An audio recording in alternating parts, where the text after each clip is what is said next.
We used to have an opioid crisis in the United States, a proper opioid crisis, one that claimed more lives than American GIs lost over in Vietnam, and then some. You see, it's still there, but like any crisis, like AIDS, crack, homelessness, it ends up getting displaced and either swept under the rug or assimilated into the bland, inbred landscape we're all forced to deal with. So, with the US Armed Forces exiting Afghanistan, a very key and integral component of the opioid crisis is no longer there. It's one of the reasons why junkies are running dry out there. And fentanyl has more or less replaced, what people can smoke, snort, and shoot up into whatever available good vein is left.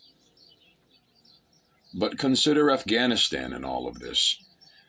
Yes, the Sacklers have blood on their hands, and sure, doctors and medical school students who bought this wholesale, they're guilty as well. But Afghanistan, please, let us consider. Pharma industrial opioids are semi-synthetic, which means that pharmaceutical companies have to synthesize them from natural opioids. For example, poppy plants in Afghanistan.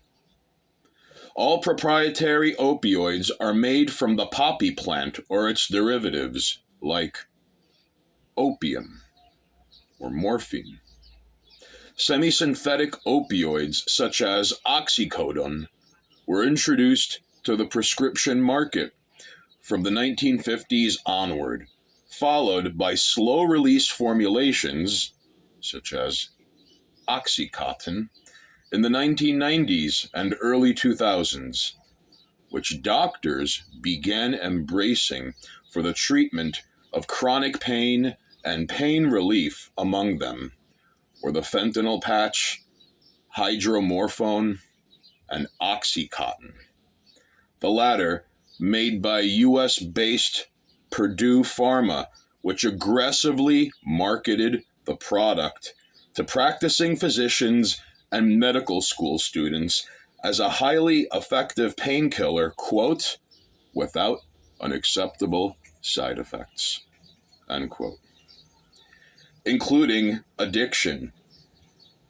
Prescriptions soared in Canada, the United States, and elsewhere, as did growing reports of addictions and overdose deaths.